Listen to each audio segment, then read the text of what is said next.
नारायण हसनपुर नाम के गांव में रहता था और जंगल से सूखी लकड़ियां काट कर लाता था और उन्हें बाजार में बेच देता था।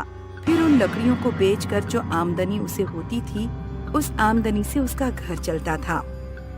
एक दिन नारायण घर से लकड़ियां काटने के लिए जंगल में गया और उसने देखा कि जंगल में एक पेड़ पूरी तरह से सूख गया है। उसकी सारी की सारी लकड़ियां सूखी हुई हैं। उस पेड़ को देखकर वो मन ही मन सोचने लगा, ये तो पूरा का पूरा पेड़ ही सूखा हुआ है। आज तो अच्छी लकड़ियां मिल जाएंगी। आज तो लकड़ियों के लिए इधर उधर भागने की नौबत ही नहीं आएगी। ये सोचकर नारायण उस पेड़ पर चढ़कर लकड़ियां काटने लग जाता है।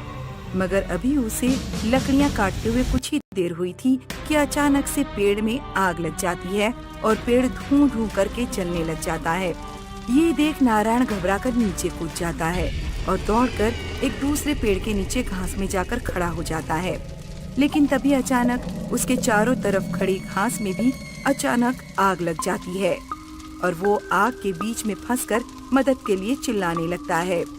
अरे बचाओ, कोई मुझे बचाओ, कोई मुझे इस आग से बचाओ भाई, मैं आग के बीच फंस गया हूँ, बचाओ मुझे। जैसे ही नारायण बचाओ बचाओ करके चिल्लाने लगता है तो न जाने कैसे अचानक बारिश होने लगती है और बारिश के कारण आग बुझने लगती है।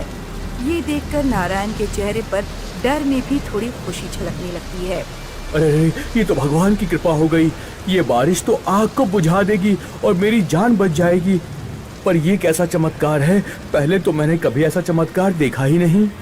नारायण हैरान होकर ये शब्द कह ही रहा होता है कि तभी नारायण के सामने एक ऐसा खौफनाक चेहरा प्रकट हो जाता है कि मारे डर के उसके पसीने छूटने लगते हैं। कौन हो तुम और मुझसे क्या चाहती हो? कौन हूँ मैं चुड़ैल हूँ, चुड़ैल, इस जंगल की खौफनाक चुड़ैल। पर तुम्हारी मुझसे क्या दुश्मनी है, मेरे पीछे क्यों पड़ गई हो? क्योंकि मैंने तुझे अपना कैदी बनाया है और तुझसे अपना पुराना बदला लेना है। खूब चिल्ला ले। ये कहकर चुड़ैल कुछ देर तक नारायण की तरफ देखती रहती है और फिर अपने हाथ की उंगलियों को घुमाते हुए नारायण को अपने पास बुलाने लगती है। आजा आजा आजा आजा मुर्गा बन जा, आजा आजा मुर्गा बन जा। चुड़ैल जैसे ही ये कहती है तो आग और बारिश अचानक से गायब हो जाते हैं और नारायण चुड़ैल तक आते आते मुर्गा बन जाता है। चुड़ैल मुर्गे को उठाकर अपने घर ले आती है और नारायण को फिर से आदमी बनाकर अपने कैद में बंद कर देती है। उसके बाद वो अपनी बेटी को आवाज देती है, बेटी अंजना कहाँ हो? आ जाओ ना, क्यों सता रही हो? चुड़ैल की कई आवाज देने पर भी जब उसकी बेटी सामने नहीं आती तो चुड़ैल अपनी जेब से मोबाइल निकालकर फोन मिलाती है। हेलो अंजना, कहाँ हो तुम? चुड़ैल माँ के फोन मिलाने पर उधर गांव में घूम रही चुड़ैल बेटी बात करती है। माँ, मैं गांव में घूमने आई हूँ, जंगल में ऊब गई थी, इसलिए सोचा पास के गांव में घूम आऊँ। ठीक है, पर जल्दी लौट आना बेटी। अंजना यानी चुड़ैल बेटी गांव में घूम रही होती है तो तभी देखती है कि एक जगह बहुत सारी लड़कियां और महिलाएं इकट्ठी होकर किसी रेहड़ी वाले से कुछ खरीद रही होती है। ये देख अंजना अपना रूप बदल लेती है और चुड़ैल से एक लड़की बनकर उनकी तरफ चल देती है और फिर रास्ते में एक औरत आ जाती है जो उससे पूछती है, वो सब लड़कियां क्या खरीद रही हैं माँ जी? राखियां खरीद रही हैं बेटी, राखी का त्योहार आने वाला है ना, अपने भाइयों की कलाइयों पर राखियां बांधेंगी, इससे क्या होगा? हे राम, कैसी लड़की हो तुम, इतना भी नहीं पता कि राखी का त्योहार भाई बहन के प्यार का प्रतीक होता है और हर बहन के लिए खास होता है। अंजना राखी के त्योहार की महिमा के बारे में सुनकर बहुत प्रभावित होती है और वो भी किसी को राखी बांधने की बात सोचने लगती है और यही सोचते हुए राखी खरीदने के लिए राखी वाले के पास पहुंच जाती है। भाई, मुझे भी एक राखी दे दो। कौन सी राखी दूं? ये वाली दे दो। ये 20 रुपए की है। पर मेरे पास पैसे नहीं है। दे दो भाई, बच्ची के पैसे मैं दे देती हूँ। इस तरह से चुड़ैल की बेटी राखी खरीद लेती है और फिर उस राखी को लेकर घर आ जाती है।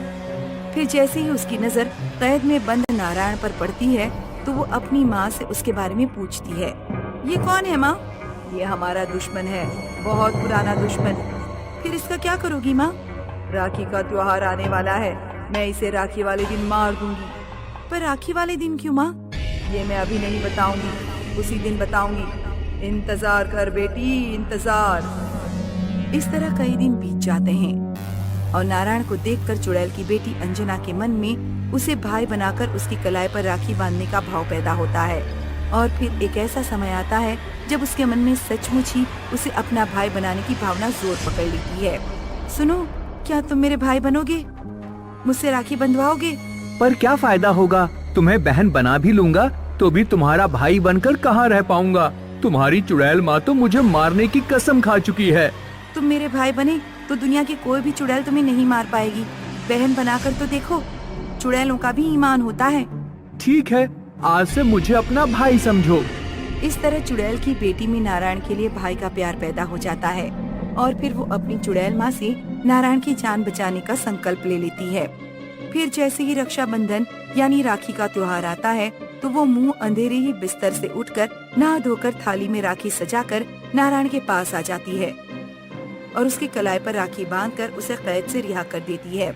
उस वक्त नारायण को सचमुच चुड़ैल की बेटी अपनी छोटी सगी बहन जैसी लगती है और वो उसे अपने गले से लगाकर खूब प्यार करता है। बहन, अगर जिंदा रहा तो तुम्हें कभी नहीं भूलूंगा। तुम्हें अपनी छोटी बहन ही समझूंगा। भाई, अब देर मत करो, जाओ जल्दी से निकल जाओ। अंजना के ये समझाने पर नारायण तुरंत वहाँ से भाग निकलने की कोशिश करता है, मगर तभी चुड़ैल वहाँ आ जाती है। कहाँ जा रहा है? आज तुझे मौत के घाट उतारना है और तू भाग रहा है। तेरी क्या दुश्मनी है मुझसे? जानना चाहता है तो ले देख कौन हूँ मैं। ये कहकर चुड़ैल रूप बदल लेती है और नारायण उसका वो रूप देखकर चौंक जाता है। पहचाना? मैं वही हूँ जो अपनी बेटी के साथ नदी में डूब रही थी और तू हमें बचाने के बजाय देख रहा था। मैं तुम्हें बचाने के लिए नदी में कूदा था, पर तुम दोनों अचानक कहीं गायब हो गई। मैंने खूब कोशिश की थी पर तुम मुझे नहीं मिली। तो बताओ, इसमें मेरा क्या दोष है? झूठा है तू, पीछे तो मैं अभी मुर्गा बनाकर खा जाऊंगी।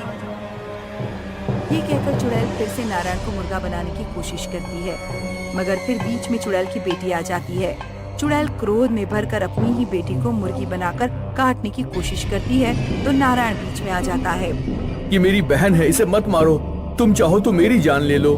अपनी बेटी के प्रति नारायण का ये प्यार और बलिदान देखकर चुड़ैल के दिल में दया भाव जाग जाता है और वो अपनी बेटी को दोबारा से लड़की बना देती है और साथ ही नारायण को भी उसके घर जाने देती है।